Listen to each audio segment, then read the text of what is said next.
আর এই মুহূর্তে নজর রাখতে হচ্ছে দুর্গাপুরের দিকে, কারণ দুর্গাপুরের এসডিও দফতরের সামনে তুমুল বিক্ষোভ। এসডিও সুমন বিশ্বাসের পদত্যাগের দাবিতে বিজেপির বিক্ষোভ। সোমবার ফর্ম 7 জমা দেওয়াকে কেন্দ্র করে একেবারে ধুমধুমার পরিস্থিতি তৈরি হয়। দেখুন ছবিটা।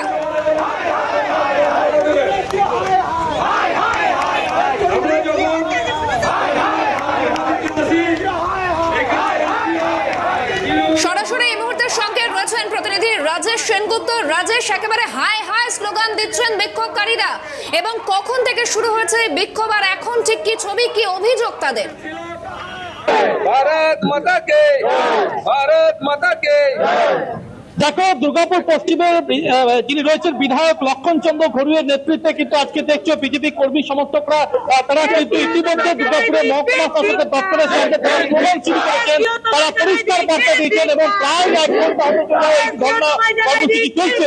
বিশাল পুলিশ বাহিনী নামানো হয়েছে এবং পরিষ্কার করে বার্তা দিয়েছে যে তারা গতকাল যে ঘটনার শিকার হয়েছে তাদের কর্মীদের হেনস্থা মারধর করা হয়েছে, সুতরাং কোনোভাবেই কিন্তু তারা আজকে এখান থেকে উঠবেন না। আমরা কথা বলবো দুর্গাপুর পশ্চিমের যিনি বিজেপি বিধায়ক রয়েছেন লক্ষণ চন্দ্র ঘড়ুইয়ের সাথে। রাস্তায় নেমেছেন এবং কি কারণে রাস্তায় নেমেছেন? রাস্তা নামতে বাধ্য হয়েছি। গতকাল অবজেকশন 7 ফর্ম নেওয়া কথা ছিল এসডি সাহেবের কাছে, কিন্তু সারা বাংলা জুড়ে তাণ্ডব দেখলাম।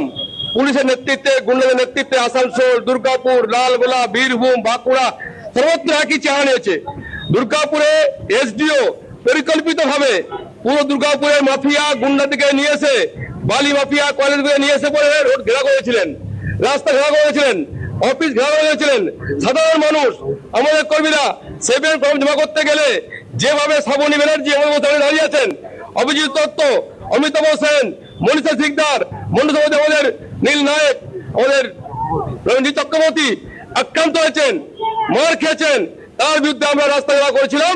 কি দেখলাম কি যে পুলিশ সেখানেও যেভাবে হাত চালিয়েছে, গুন্ডামি করেছে, লাঠি চালিয়েছে, আমাদের আক্রান্ত হয়েছেন, আমি আক্রান্ত হয়েছি, দেওয়া দেওয়া হয়েছে। তার প্রতিবাদে এসডিও পদ দাবিতে, কারণ এসডিও থাকলে পরে দুর্গাপুরে শান্তি বিঘ্নিত হচ্ছে মনে করি।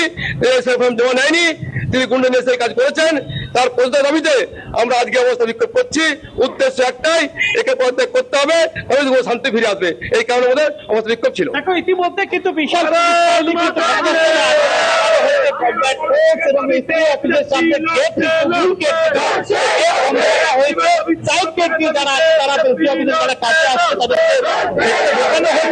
এবং পরিষ্কার বার্তা দেওয়া হয়েছে এই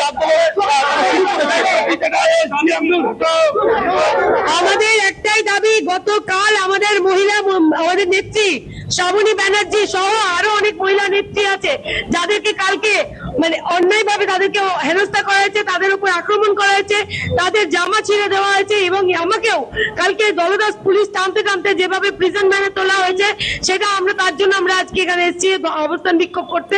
আমাদের একটাই দাবি, ফর্ম 7 আমরা জমা দিতে এসেছিলাম সুষ্ঠুভাবে, কিন্তু আমাদের কালকে এখানে এসডিও অফিসে যেভাবে হেনস্থার শিকার হতে হলো তার বিরুদ্ধে আজকে আমরা প্রতিবাদ করছি। বুঝতে পারছো যে আজকে বিজেপি কর্মী সমর্থকরা কিন্তু এসডিও অফিসের যে মূল দরজা বিক্ষোভ করছেন এবং গতকালে ঘটনা পরিপ্রেক্ষিতে এবং মহকুমা শাসকের পদত্যাগের দাবিতে তিনি আজকে হয়েছে। একেবারে রাজেশ, বিজেপি বিধায়ক লক্ষণ চন্দ্র ঘড়ুইয়ের নেতৃত্বে বিক্ষোভ বিজেপির। অবশ্যই পরিস্থিতির দিকে নজর রাখো। আপাতত ধন্যবাদ। মহকুমা শাসককে অবিলম্বে